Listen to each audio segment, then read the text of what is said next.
आप देख रहे हैं अल्फा डिफेंस हिंदी में आपका स्वागत है। नमस्कार दोस्तों, जय माँ भारती। मेरा नाम है सुबोध शर्मा और आप देख रहे हैं अल्फा डिफेंस। आज अभी बेडरूम में बैठा हुआ था, सोच रहा था कि क्या किया जाए, क्योंकि मैं एक वीडियो बनाने वाला था एल तेजस मार्क टू की टाइमलाइन को लेकर। फिर मैंने सोचा कि क्योंकि हम लोग यहाँ पर 101 बात करने वाले हैं और टेक्निकल डिटेल्स में नहीं जाएंगे, तो सोचा कि एक फेस ऑफ वीडियो बनाया जाए, ऐसे जैसे कि हम लोग एक दूसरे से बात कर रहे हैं। तो पिछले कुछ समय से मैं सोच रहा था कि कुछ ऐसे वीडियोस बनाए जाएं, और मैंने कॉन्फ्लिक्ट एक्स पर एक ट्राई किया आज सुबह। लेकिन जब बात आती है फेस ऑफ वीडियोस की, तो कॉन्फिडेंस को लेकर हम लोगों के बीच में हमेशा से रहता है। पिछले 2 साल से मैंने बाल नहीं कटाए थे, माता जी की ट्रीटमेंट को लेकर मेरी मन्नत थी। तो फिर हम लोग तिरुपति गए, जाकर मैंने पूरे बाल निकलवा दिए थे। तब भी मेरे मेरे अंदर वो कॉन्फिडेंस नहीं था, यार बाल नहीं है। अभी बाल थोड़े थोड़े निकल कर आए हैं, तो वो दिमाग में चल रहा था। चीज़ें अलग अलग रहती हैं और ये बहाने रहेंगे हमेशा। तो मैंने सोचा आज लेट्स ब्रेक द शैकल्स और बात करते हैं।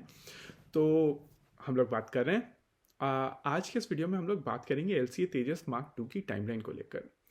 देखिए, ये इस समय एक ज्वलंत टॉपिक है। बहुत सारे लोग इसके ऊपर अलग अलग तरीके की ओपिनियन दे रहे हैं और बहुत लोग डिसअपॉइंटेड हैं। और नेचुरल है डिसअपॉइंटमेंट, मैं ये किसी को ब्लेम नहीं करूँगा यहाँ पर कि क्यों आप डिसअपॉइंटेड हैं। क्योंकि हम लोग मान कर चल रहे थे कि ईयर एंड तक ये इसका पहला प्रोटोटाइप रोल आउट हो जाएगा। अब रोल आउट हुआ है कि नहीं हुआ है, क्या चल रहा है, उसके बारे में कोई डिटेल्स है नहीं। तो जब इंफॉर्मेशन की अ, मतलब एब्सेंस होती है, जब इंफॉर्मेशन अवेलेबल नहीं होती, तो अलग अलग तरीके की ओपिनियंस आती हैं। हम लोगों ने सोचा कि चलिए बात करते हैं इस टॉपिक के ऊपर और समझते हैं कि एग्जैक्टली हो क्या रहा है, और क्यों ये चीज़ डिफरेंट है। क्योंकि अभी कुछ दिनों पहले मार्क टू को लेकर बहुत सारे लोगों ने कहा है कि यार बहुत लंबी टाइमलाइन हो गई है एंड ऑल दैट, फिर से वही एल सी तेजस वाली बातचीत चल रही है।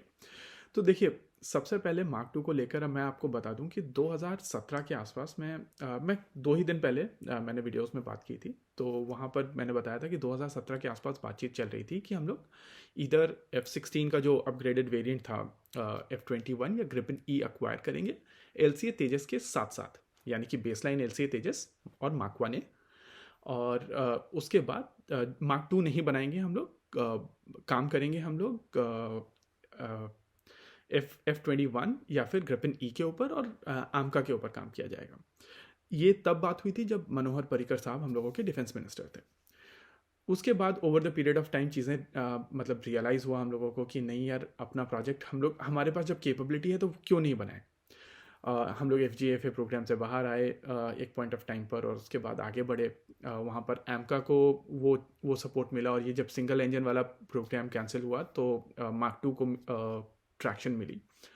बेसिकली मार्क टू को लेकर बातचीत काफ़ी पहले से चल रही है, लेकिन एक्चुअल मार्क टू के ऊपर काम शुरू हुआ था 2019 में।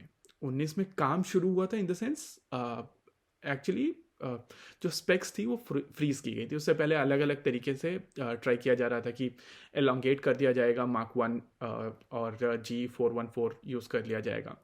फिर बात हुई कि थोड़ा सा उसको लंबा किया जाएगा, फिर कनार्ड्स आए, फिर कनार्ड्स के बाद में विंग स्पैन बढ़ाया गया, लेंथ बढ़ाई गई। फिर उसके बाद उसमें बहुत सारी चीज़ें ऐड की गई। तो बेसिकली जो चीज़ें मार्क वन ए में एड्रेस नहीं की जा सकी थी, उन सभी को एड्रेस करने की कोशिश की गई मार्क टू में। तो 2019 से लेकर आप इस समय 2023 में हैं। तो किसी भी फाइटर जेट प्रोग्राम को डेवलप होने में, मतलब ये जो टाइमलाइन है वो काफ़ी अग्रेसिव है। ठीक है, हम लोग चाहते हैं कि देखिए बाहर दूसरे देश किस तरीके से तेज़ी से काम कर रहे हैं, वो 5th जनरेशन फाइटर जेट बना रहे हैं, जैसे साउथ कोरिया की बात की जाए या फिर टर्की की बात की जाए। वो चीज़ हम मैं पर्सनली एक्सेप्ट करता हूँ कि उन लोगों ने काफ़ी तेज़ी से काम किया है, लेकिन उनकी अप्रोच डिफरेंट है, हमारी अप्रोच डिफरेंट है। टर्की ने TFX में CDR ही नहीं किया, मतलब जो क्रिटिकल डिज़ाइन रिव्यू फेज़ होता है वो किया नहीं है उन लोगों ने। ये जो अप्रोच होती है वो काफ़ी कॉम्प्लेक्स अप्रोच होती है, और अगर बीच में कुछ गड़बड़ी हुई तो उसको रेक्टिफाई नहीं कर पाएंगे वो लोग। लेकिन टर्की में ऐसा है कि अगर वो रेक्टिफाई नहीं भी कर पाएंगे, उसके बाद भी वो उस चीज़ को इंडक्ट करेंगे, और अगला जो उनका ब्लॉक वेरिएंट होगा, मतलब इम्प्रूवमेंट होगा, वहाँ पर जाकर वो लोग चीज़ों को एडजस्ट करेंगे। हमारे यहाँ पर ऐसा नहीं होता है। हम लोग प्रैक्टिकली जो सिस्टम इंडक्ट करेंगे वो हमारी जो स्टैंडर्ड्स हैं, क्यूआर हैं, जो क्वालिटेटिव रिक्वायरमेंट है, उस लेवल पर एटलीस्ट वो सिस्टम होना चाहिए। तो इसी वजह से हमारी जो अप्रोच है वो थोड़ी कंजर्वेटिव है। दूसरा, पैसे का भी एक एंगल रहता है कि आप चाहते हैं कि डेवलपमेंट हो लेकिन कम बजट में हो, तो वो एक एंगल भी है। अब ये यहाँ पर किसी को डिफेंड नहीं कर रहा हूँ मैं, ये नहीं बोल रहा हूँ कि मतलब मार्क टू के ऊपर डीआरडीओ ने अच्छा काम किया लेकिन डिले हो गई एंड ऑल दैट। देखिए, इंजीनियरिंग प्रोजेक्ट में थोड़ी बहुत डिले होती है, अप एंड डाउन होता है, और आपको ये चीज़ सारे प्रोजेक्ट उठा के देख लीजिए आप, रफाल देख लीजिए, यूरो फाइटर टाइफून देख लीजिए, F-35 देख लीजिए। F-35 जब यूएस के पास में इतना एक्सपीरियंस था, उनके पास इतने ज़्यादा सप्लायर्स थे, उसके बावजूद वहाँ पर थोड़े बहुत हिकअप्स आए थे। और इंजीनियरिंग प्रोजेक्ट्स जो होते हैं वो बहुत कॉम्प्लेक्स होते हैं बाय नेचर, ये प्रोजेक्ट्स इस तरीके के होते हैं, तो थोड़ी बहुत डिलेज होती हैं। और अगर हम लोग इतने ज़्यादा इन्वॉल्व हैं इन प्रोजेक्ट्स में एज एन ऑडियंस, तो ये दिखाता है कि आप अपने देश को कितना प्यार करते हैं। और नेचुरली इसी वजह से ये जो क्रिटिसिज्म आती है वो हेल्दी क्रिटिसिज्म है मेरे हिसाब से। इट्स फाइन अगर लोग नाराज़ हैं या लोग क्रिटिसाइज कर रहे हैं, इट्स फाइन। लेकिन मेरा मानना है कि आप सभी को ये चीज़ पता होनी चाहिए कि एग्जैक्टली हो क्या रहा है। ठीक है, मार्क टू को लेकर मुझे काफ़ी पहले पता चला था कि इसके फ्यूसलाजेस रेडी थे, और उसके बाद उसकी कपलिंग एक्टिविटी स्टार्ट नहीं की गई थी। उसके बाद बजट जब आया है तब उसके ऊपर दोबारा काम शुरू हुआ है, क्योंकि कुछ कंपोनेंट्स जो थे वो बाहर से इंपोर्ट किए जाने थे, और इंपोर्ट आप तभी कर सकते हैं जब आपके पास में पैसा होगा। इंटरनली आप है ना परचेस ऑर्डर्स के बेसिस पर चीज़ें चला सकते हैं, लेकिन बाहर से तो आपको जब आप इंपोर्ट करते हैं तो आपको बेसिकली वहाँ पर पैसे देने पड़ेंगे ना। तो IRST का था, फिर इन फ्लाइट रिफ्यूलिंग प्रोब का था, कई चीज़ें उसमें जो थी, बहुत सारे LRUs बाहर से इंपोर्ट किए जाने हैं, क्योंकि प्रोटोटाइप्स में इनिशियली बहुत सारे कंपोनेंट्स हैं जो इंपोर्टेड कंपोनेंट्स होंगे, वो धीरे धीरे रिप्लेस करके इंडियन कंपोनेंट से बदल दिए जाएंगे। FOC स्टैंडर्ड का जो लास्ट के कुछ स्टेजेस थे, उनके साथ में जो दिक्कत हुई थी कि उनके जो रेडार थे वो इसराइल से आने थे और वो डिले हुए थे, है ना। तो वो जो आपकी जो टाइमलाइन इफेक्ट हुई थी, ब्लेम आपके लीड इंटीग्रेटर के ऊपर आएगा, लेकिन एग्जैक्टली क्या हुआ था कि इसराइल से जो चीज़ें आनी थी वो डिले हो गई थी।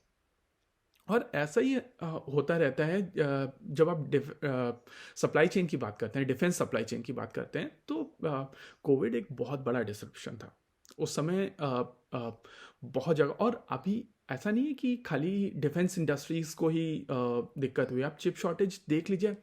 आप मैंने महिंद्रा की थार बुक की थी, और उसके बाद मुझे एक्चुअली कैंसिल करना पड़ा और मैंने दूसरी गाड़ी खरीदी।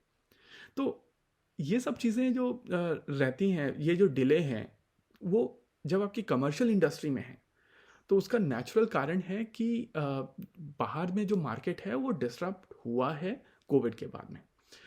ठीक है, ये फिर से वही बात होगी कि किसी को डिफेंड नहीं कर रहा हूँ यहाँ पर, या किसी को ब्लेम नहीं कर रहा हूँ, मैं केवल आपको रियलिटी बता रहा हूँ।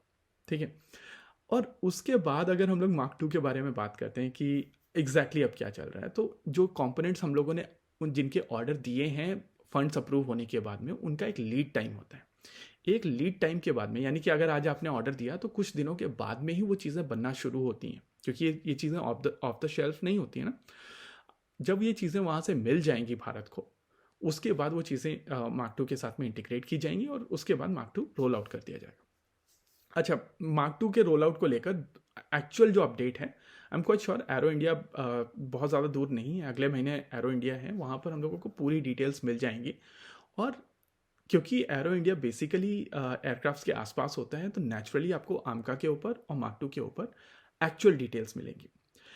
बाकी सारी ओपिनियंस जो आते रहती हैं, देखिए मैं आपको बता दूं कि अगर आप डिफेंस में न्यूज़ चलाते हैं तो आपको डेली कोई न्यूज़ चाहिए, तो आप एक दिन क्या करेंगे, बोलेंगे कि ये फाइटर जेट ये नया चीज़ कर रहा है, इस फाइटर जेट प्रोग्राम के ऊपर एक नया काम हो रहा है। थोड़े दिन के बाद में आपके पास जब न्यूज़ नहीं है तो आप बोले ये चीज़ जो करना चाह रहे थे वो नहीं हुआ, डिले हो गया। ठीक है, तो अब वो न्यूज़ बेचनी है उनको वही 24/7 न्यूज़ वाला जो हिसाब है वो चीज़ करनी पड़ती है। तो जब वो लोग ऐसा करते हैं तो एक परसेप्शन बनता है कि यार इन लोगों ने ये क्लेम किया था, हुआ नहीं, है ना। तो ये चीज़ें आपको समझनी पड़ेगी, और ज़रूरी है कि आप जब ऐसा कुछ होता है, ऐसा कोई चीज़ बोली जाती है, तो आप पूछें कि एग्जैक्टली आपका सोर्स क्या है इस इन्फॉर्मेशन का। हम लोग जब भी बात करते हैं तो हम लोग बोलते हैं कि या तो SOW के बेसिस पर है, या फिर हम लोगों ने कोई एक डॉक्यूमेंट एक्सेस किया है, या फिर हम लोगों ने किसी से बात की है ड्यूरिंग इवेंट्स। वो जो अननेम्ड सोर्स रहते हैं, मैंने मेरे एक सोर्स से मेरी बात हुई थी, उसने ये बताया, वो सब गलत है। एरो इंडिया के दौरान जब जाते हैं आप, या फिर डिफेंस एक्सपो के दौरान आप वहाँ पर जाते हैं, तो लोग आप जब उनसे इंटरेक्ट करते हैं तो जो इन्फॉर्मेशन आती है वो एक्चुअल इन्फॉर्मेशन होती है।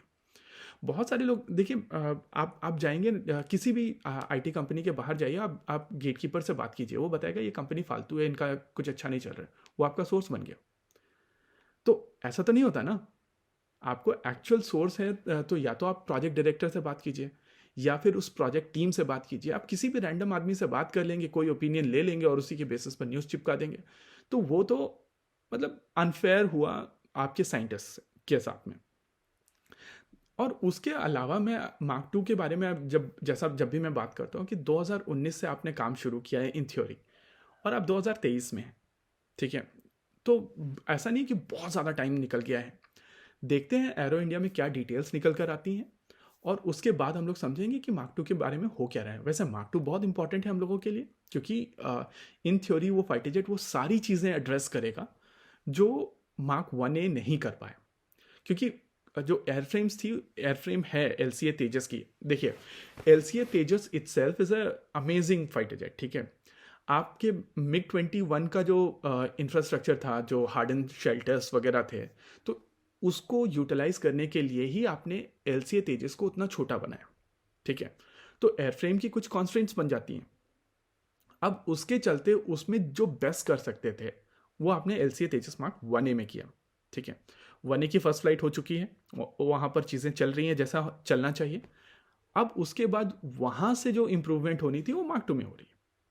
अब जब ये मार्क 2 निकल कर आएगा, और ये एक स्टेपिंग स्टोन के तौर पर काम करेगा जब आप एमका के ऊपर जाएंगे, ठीक है। मतलब बेसिक जो एरोडाइनेमिक्स है और इलेक्ट्रॉनिक्स है, एवियनिक्स है, सेंसर्स है, जो फ्यूजन है, सॉफ्टवेयर हैं अलग अलग तरीके की, वो सब चीज़ें यहाँ पे प्रूव हो जाएंगी।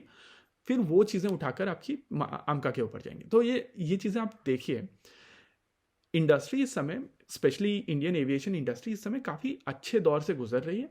बहुत सारी चीज़ें अच्छे तरीके से जा रही हैं। हम लोगों ने बहुत कुछ खोया है, पास में मारुत के केस में हुआ, फिर HF-73 के बाद बहुत सारी चीज़ें हम लोगों की मिस हुई है। सैंक्शंस कारण थे, हम लोगों को टेक्नोलॉजी नहीं मिली, बहुत सारी चीज़ें थी। आपने उस कॉन्स्ट्रेंट के अंदर जो काम किया है वो काबिल तारीफ है।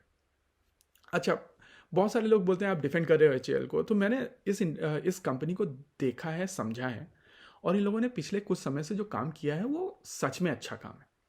हिस्टोरिकली हम लोगों ने देखा है कि HAL के एग्जीक्यूटिव्स जेल जा चुके हैं। मतलब यहाँ पर जो लोग काम करते थे वो करप्ट थे, ठीक है।